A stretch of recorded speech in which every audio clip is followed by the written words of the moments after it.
Friday edition of Talking Sports with Evan. Second week in a row having a Friday edition. And this week, a couple things kind of need to get off my chest and talk about and bring you a show.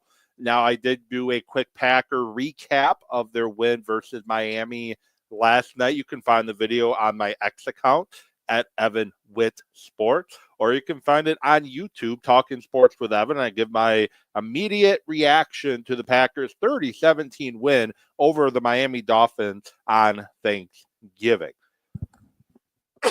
Today's show, going to talk a little bit more about that Packer victory. Not going to spend a lot of time there, as Badger football needs to be discussed. It's been a embarrassing season, I guess you can say. It's been a tough year for the Badger football program, and I think you can kind of say it's kind of reached rock bottom, and now there's a lot of questions that need to be answered going into the 2025 season. And I'm going to give my thoughts on the current state of the program, my thoughts on Luke Fickell, my thoughts on people trying to rehash and rewrite history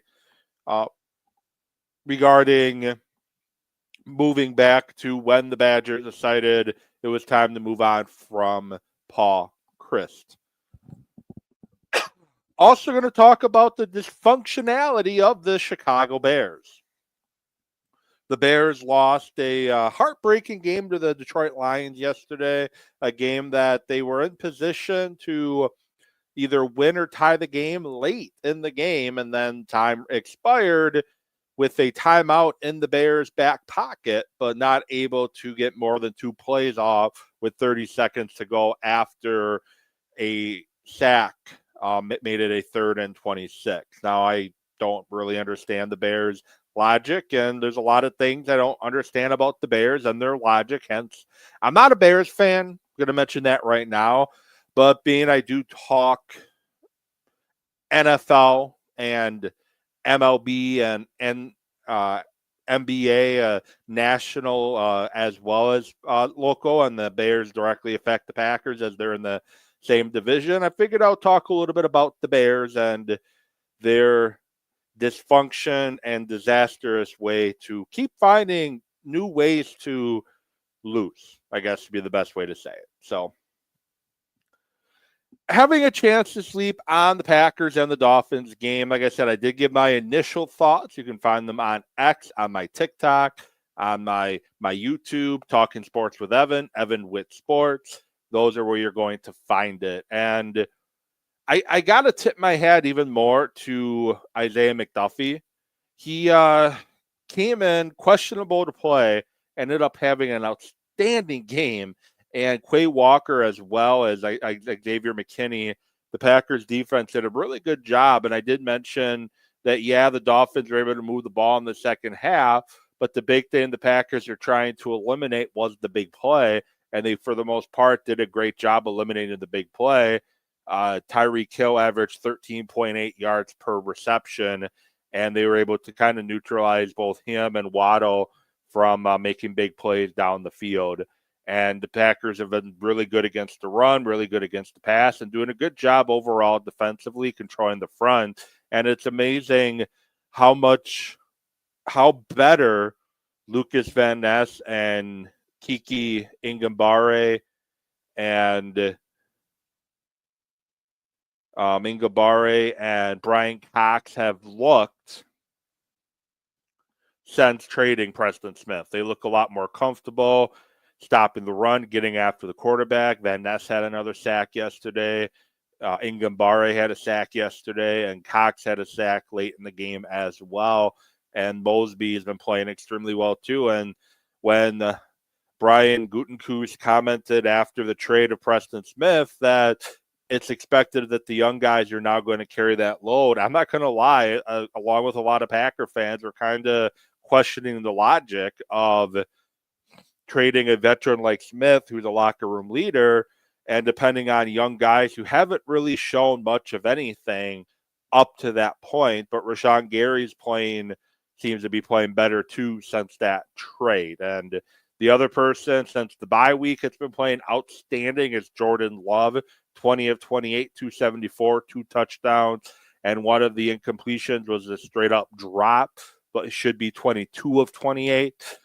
But Jordan Love has looked a lot more decisive, taking the check down, just looks a lot more comfortable moving around in that pocket, which we did not see for the first, basically until the bye week, and part of that was he wasn't healthy. Will be another early Talking Sports with Evan next week as the Packers play Thursday night once again against the Detroit Lions. I'm going to preview the Packers and the Lions Tuesday here on YouTube, Facebook, and X. Talking Sports with Evan on Facebook and YouTube, and at Evan with Sports on X. But I'm very impressed, very happy, and very glad to see the direction the Packers are moving in. And when you look at teams in the NFC and you're trying to figure out who are legit Super Bowl contenders and who aren't, you have, in my opinion, teams that could reach the Super Bowl out of the NFC.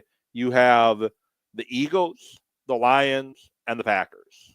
Those are my only three teams in the NFC I think that can make the Super Bowl. Washington just too young with the rookie quarterback. Seattle, Arizona, LA, San Francisco, the NFC West as a whole, just not good at all. The Vikings, I'm not sold on Sam Darnold being able to lead a team to the Super Bowl. He's had a great season, but I think he's not going to be one that can take that next step. The NFC South is not very good. The Falcons sit at 6-5, and they have Kirk Cousins as their quarterback. And when he wins his next big game, that'd be the first big game he's ever won. Buccaneers are at 5-6, fighting for a playoff life. So overall, there's only three teams, in my opinion, in the NFC that could legitimately make the Super Bowl. And like I said, that's the Eagles, the Lions, and the Packers. Those are the three teams that I think can. For the Packers, a lot of the reason I feel with them is because of Jacobs. I think Aaron Jones was one of my favorite Packers for a very long time, but I think Josh Jacobs is the type of running back Green Bay needs come postseason, a physical running back that's going to fight and crawl and scratch his way for extra yards. And Aaron Jones is more of a slasher, and Aaron Jones doesn't really work in the in the ground and pound game what Matt LaFleur wants to do.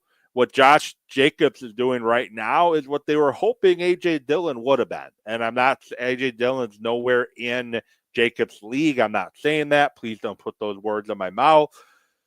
But when the Packers drafted A.J. Dillon, what Josh Jacobs is doing right now is what they were hoping A.J. Dillon could develop into, a power back who could fight for extra yards, can make things difficult for defenses, because the Dolphins that wanted nothing to do tackling-wise with Jacobs yesterday. They wanted nothing to do with Jacobs. And when the weather gets that cold at Lambeau Field or anywhere, it's going to hurt. Those hits and those contacts are going to hurt a little bit. And Jacobs is a guy that can wear you down. And what I've seen from Matt LaFleur this season and his ability to rely heavily on the run game at times to wear teams out, to open up the other elements of the offense. And with Jordan Love finally healthy, to me, and maybe it's the green and gold goggles on me, to me, the sky's the limit for what the Green Bay Packers can do. And Detroit, they're a very good football team. They do stupid stuff sometimes, like a option pass with your right tackle, line them up at receiver or tight end and do an end around with him trying to throw the ball down the field. That was absolutely stupid.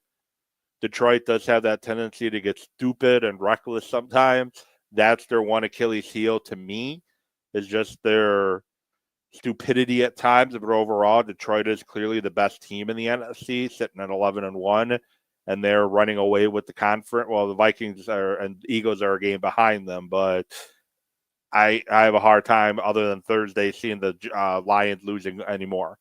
They I think they can. I think the Packers will beat them on Thursday, and I'll get into my reasons on that on Tuesday. But I think the Lions don't have very many losses left. And for the Packers at this point, it's just getting second place in the division, getting over the Vikings, and hoping you can get a 5 or a 4 in the playoffs. So that's kind of what you're hoping for right now. Because the top 3 is going to, sorry, not 4. Hoping you can get a 5 in the playoffs, because the Eagles, the NFC West winner, the Lions, and the NFC South winners are going to be the 1 through 4. So right now you're just hoping that you can get a 5 and go from there, rather than having a 6 or having to do it from the 7th seed again. But the Eagles, I'm impressed, especially with Barkley. He has been an MVP quality running back this season. It was a great get for the Eagles, and the Giants are very stupid to let him leave. And then the AFC,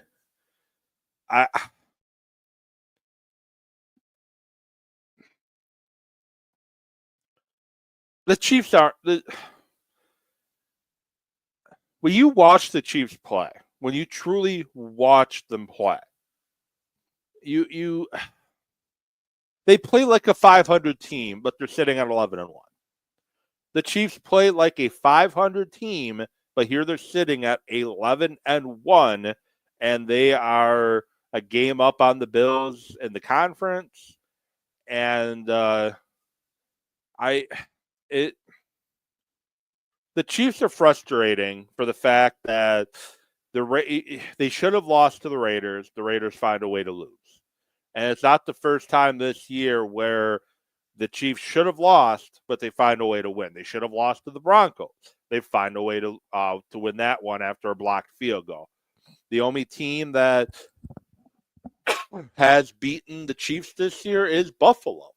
And the Chiefs, I guess until they lose in the playoffs, I'm not going to bet against the Chiefs. But I think the Chargers have a strong shot at getting to New Orleans. I think the Bills have a solid shot.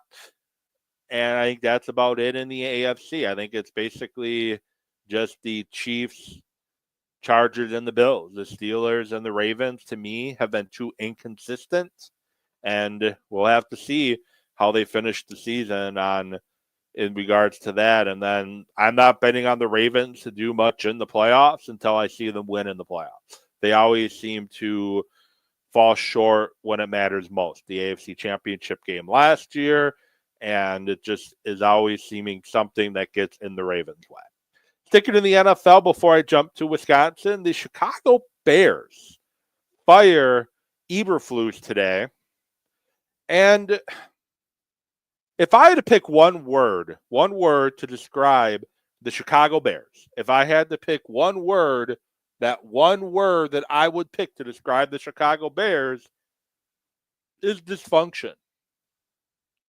The Bears are completely dysfunctional from the top to the bottom. They're dysfunction everywhere in that franchise. And I'm going to start with Eberflus.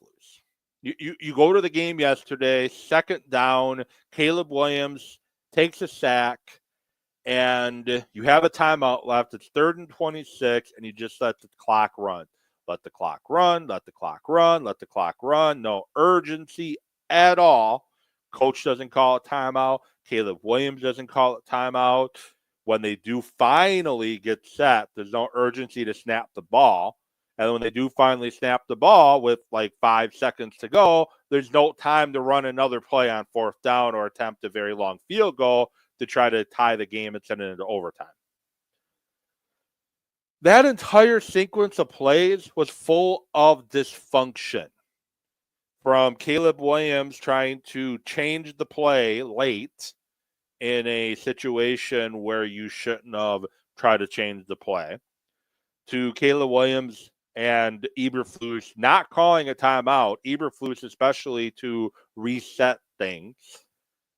You should have had enough time to try to get some yards and sprint the field goal team on and get a field goal off. You should have had enough time to do that if you snapped the ball with like 20 to 25 seconds left, which you could have. 3 receivers on the left side. You had trips, you had a tight end and 2 receivers. They took forever to line up. And even once they lined up, they weren't lined up properly. So you had guys moving around that even if the Bears snapped the ball, now you have a situation where guys aren't set when the ball snapped because they took forever to finally get things situated. And then the Bears front office, they allow Eberflus to hold his usual media availability on a day in a game, a day after a game that they knew they were going to fire him. I don't think the Bears decided at 12 o'clock out of the blue or 1 o'clock, whatever time it was. I can't remember. I was on the road driving. I don't think the Bears ownership and the general manager decided at 12 o'clock, an hour and a half to 2 hours after the media availability, where Eberflus said, hey, I plan to be here preparing for the 49ers. I don't think they decided at 12 o'clock after that, hey, we're getting rid of him.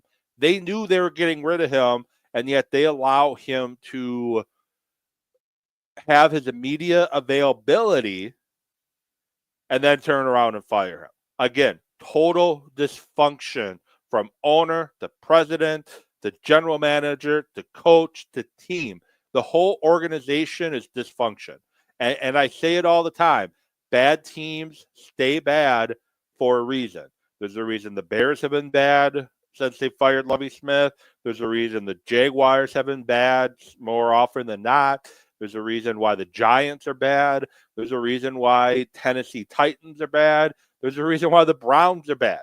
Bad teams stay bad for a reason because they make stupid decisions more often than not. And you think a team finally has it figured out, and what do? They make a stupid decision. They had a good thing going with Lovie Smith, and I get they 10-6. You want to win Super Bowls.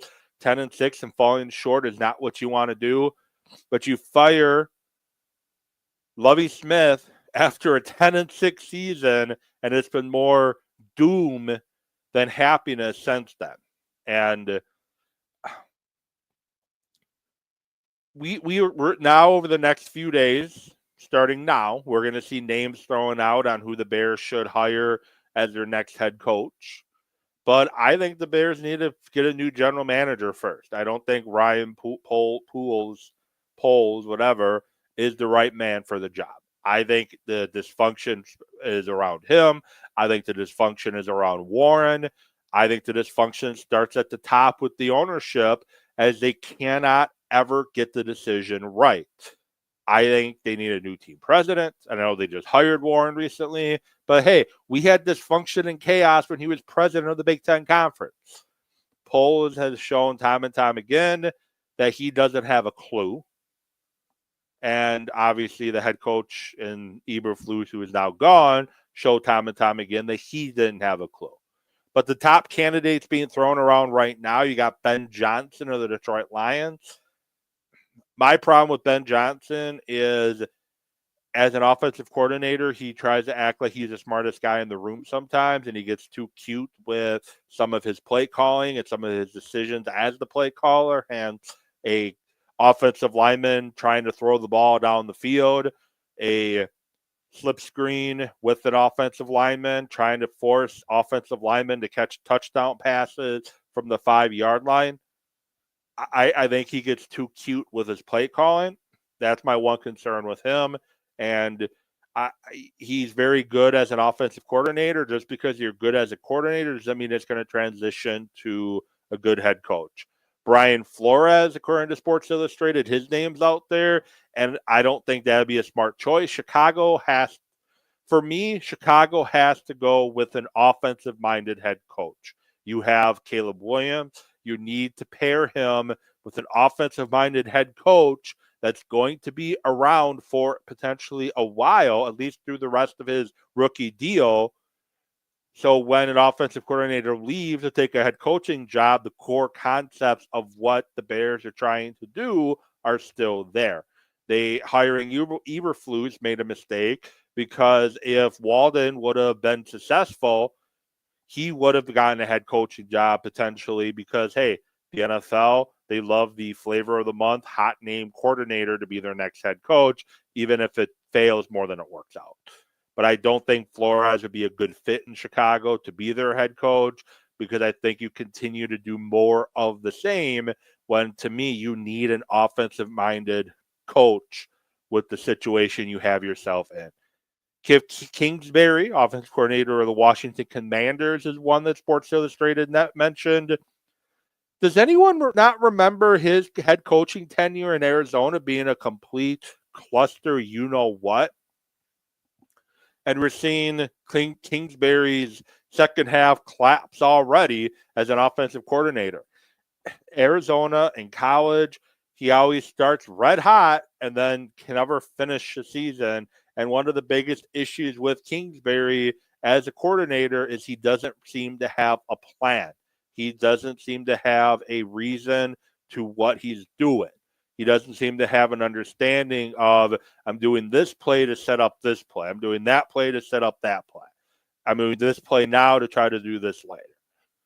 Bobby Slowick, offensive coordinator of Houston, I think would be a good option. I know C.J. Stroud's taken a step back this year, but I think he would be a good pick. Frank Smith, offensive coordinator, Miami Dolphins.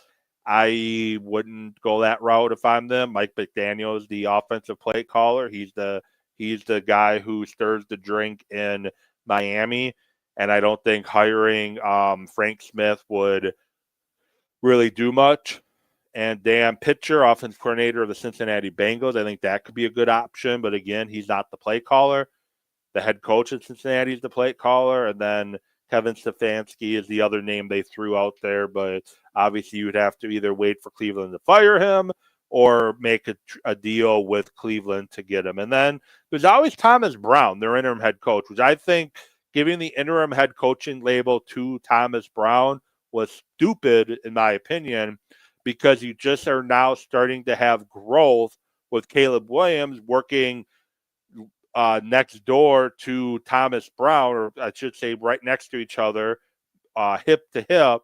You're finally starting to have success with Caleb Williams, and now Thomas Brown is going to have even more added responsibility while also trying to develop Caleb Williams. And if you're the general manager, you're the owner, your top priority right now, even with the huge mess you have and you created, is developing Caleb Williams, who has shown flashes of being a very good quarterback at times.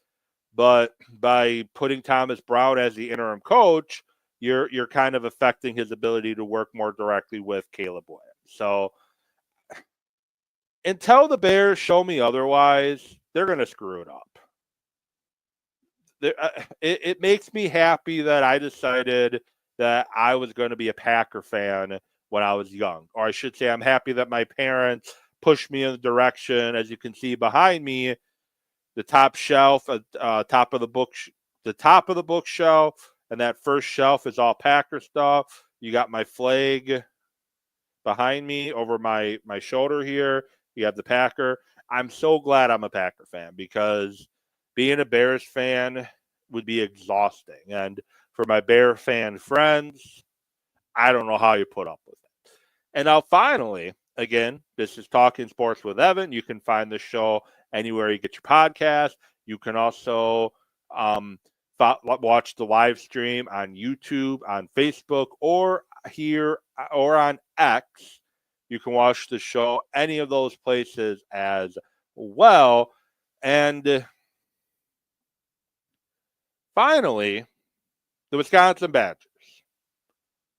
Season is finally over. 5-6, 3-5 in the conference. Their 22 year of finishing above 500 is over. They're making a bowl game every year for the last 22 years is over. And you also lost the Paul Bunyan Axe. You lost the Freedom Trophy and whatever the Iowa trophy is. Lost them all this year. Now, I've seen a lot of Luke Fickell needs to go. They need to fire Luke Fickell. It's time to fire Luke Fickell. Get rid of Luke Fickell. I'm seeing a lot of that on my social media timeline. And it's kind of what a difference a few weeks make, because after the Nebraska game, I asked the question on X, is it time to fire Luke Fickell as the head football coach at Wisconsin? 53% said no, 47% said yes. This time, a little bigger sample size.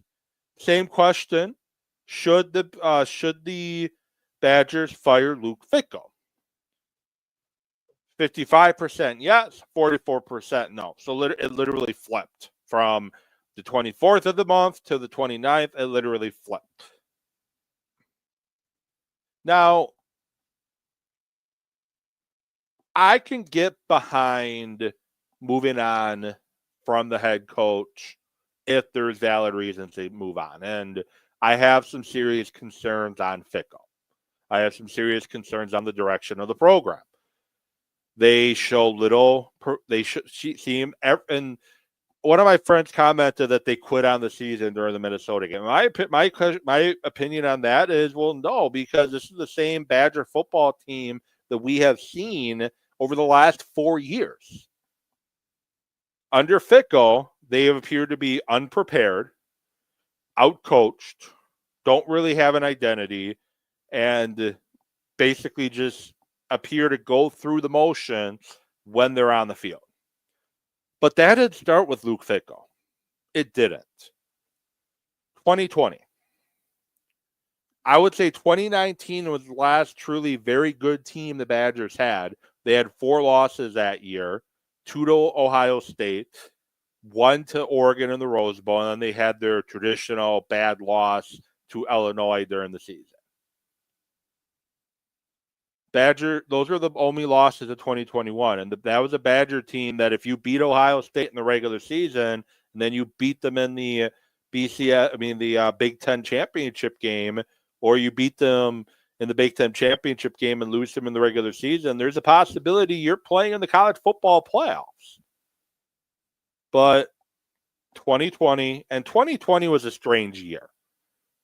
And that's when I really started noticing the warts on Wisconsin. And yes, they won 9 games in 2021. I'll give you that much. But they were showing to have very little effort. They were showing a lack of development. They were showing unpreparedness. And it looked like at times they were literally just going through the motions. And this started in 2020. And maybe you chalk up to COVID. It was a strange year. We weren't going to have a season. Now we're going to have a season. Now we're not going to have a season. Now we're going to have a season. So that was pretty much 2020. And you didn't get a lot of practice time. You didn't get spring practice. You didn't get a lot of the work that you would get during a traditional season. So, okay, give the Badgers a mulligan on that. But in 2021, even by winning 9 games and winning the Duke's Mayo Bowl, there is still a number of things to be concerned about. Lack of development, especially at the quarterback position. Lack of any kind of motivation going into games, seeming unprepared, not really understanding, how the and this is mostly the offensive side. Defense during this time was still playing really well under Jim Leonard's tutelage. And then 2022 is when things bottomed out for the team at that particular time. You lose to Washington State week 2 of that season, 17-14. You then lose to Ohio State September 24th, 52-21. Then you get blown out by Illinois at home, 34-10. And it was after that October 1st loss to Illinois, that 34-10 loss, where Chris McIntosh made the decision that it was time to move on from Paul Chryst. And I applaud that move. I'm seeing a lot of people trying to rewrite history, that things are so much better under Paul Chryst, where they were kind of forgotten the tail end of Paul Chryst's tenure in Wisconsin. The team wasn't very good on the 2020, 2021, 2022. The team was not very good. Recruiting suffered. Player development started to suffer. And the offense looked bad. And it kind of started when the quarterback's coach left, Paul Chryst, instead of hiring a quarterback's coach, somebody dedicated to developing Graham Mertz and that quarterback room. He decided, you know what? I'm already the play caller. I'm just going to take the quarterback coach role too. The recruiting coordinator left and went to Michigan State. Paul Chryst, well, it's not that important that we fill the position right now. I will just kind of oversee that aspect of the team and have, these guys over here worry about that with me overseeing it. So you have Paul Chryst putting a lot on his plate. 2022, he finally hires an offensive coordinator in Bobby Ingram. And maybe the reason they decided to sign Bobby Ingram because maybe they thought it would give them a chance at Caleb Williams, who ended up going to USC. But they bring Bobby Ingram in to try to modernize and help the offense be more dynamic and explosive. And Paul Chryst's hands through the first several weeks of the year, 38-0 win over Illinois State, 17-14 loss, 66-7 win, 52-21 loss, 34-10 loss. Paul Chryst fingerprints, to me, were all over that offense. And you bring in Bobby Ingram to try to bring in more modern concepts, and you don't really give Bobby Ingram the opportunity to really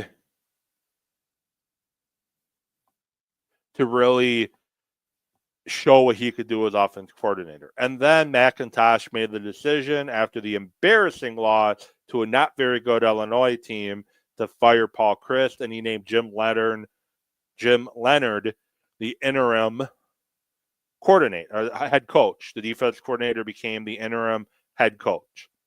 And things came off with a bang, 42-7 over Northwestern. But guess what? You were expected to beat Northwestern. You lost 34-28 to Michigan State in overtime.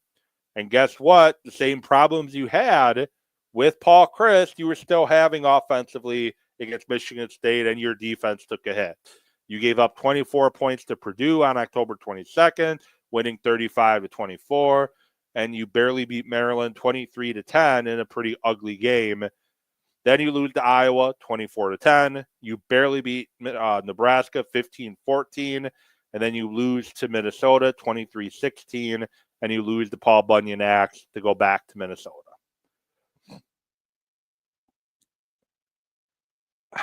We need to stop rewriting history and making it seem like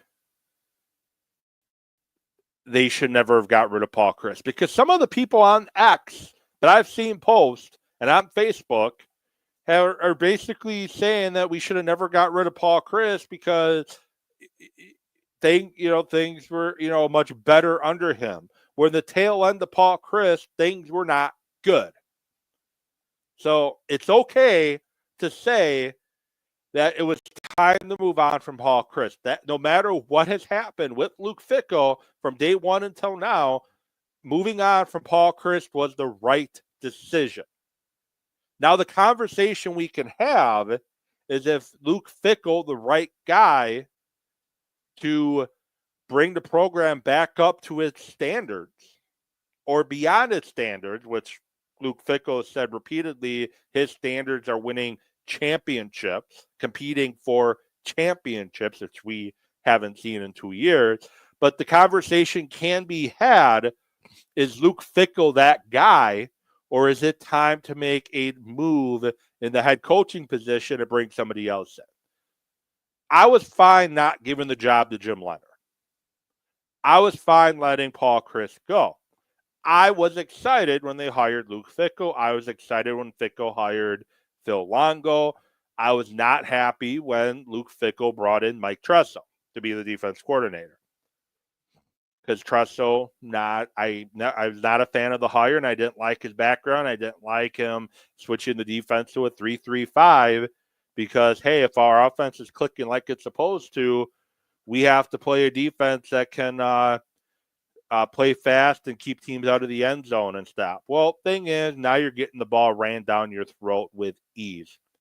Iowa, Nebraska, Minnesota just ran the ball down your throat. As I said, it's okay to ask the question, is Luke Fickell the right man for the job now after what we've seen for the last 2 years? That's an okay conversation to have. But please stop trying to bring it back to they should have never fired Chris or they should have gave Leonard the job. Recruiting was starting to go downhill in a hurry towards the tail end of Paul Chryst's tenure. With Luke Fickell, the recruiting classes are greatly improved. They're bringing in a lot of talent. Now the question is can Luke Fickell develop that talent? The answer right now is no. I've not seen anything in this 2 years to really sell me that Luke Fickell can develop talent. To me, this is a make or break year for Luke Fickell coming up. He's entering year 3. All of Paul Chryst guys are gone. The players that were here when the downturn started are gone. These are truly all of your kids that are playing.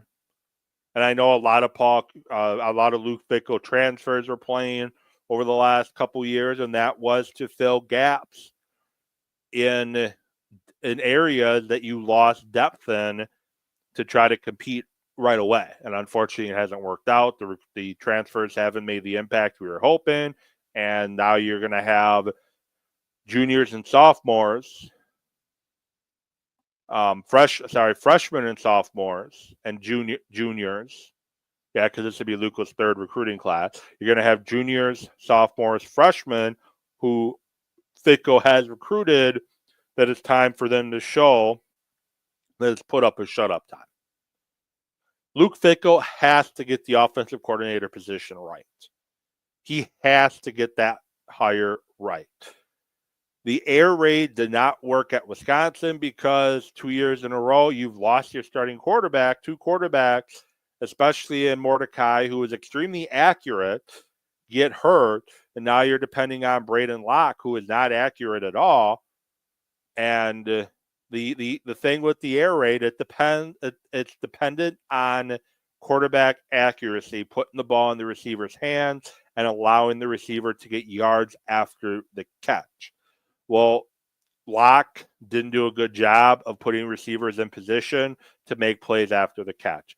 Mordecai, before he got hurt, wasn't doing a great job of putting receivers in position to make plays after the catch. And we don't know what Van Dyke would have done. I do think if Van Dyke's the starting quarterback for the full year, I think the Badgers get at least 2 more wins. I think they beat Nebraska.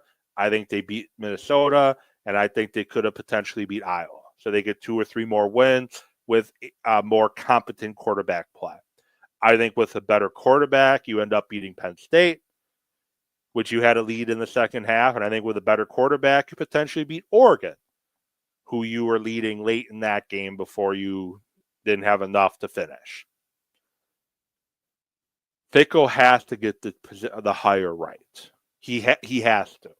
And I think he also has to bring in a new defensive coordinator and maybe look at his coaching staff as a whole and look at, maybe bringing in some new defensive position coaches to try to help develop some of these guys a little better than what we've seen over the last 2 years.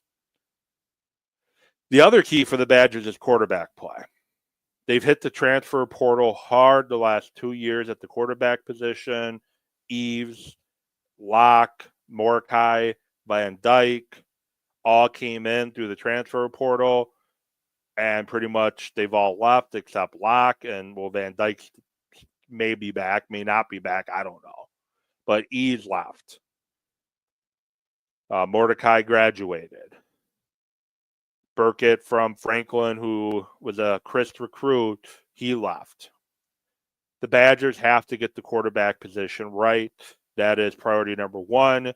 And with that, you have to get the offensive staff right as well. I think you have to just bring in a whole new offensive staff, new quarterbacks coach, new offensive coordinator, offensive line coach. I'll give him another year to develop the guys.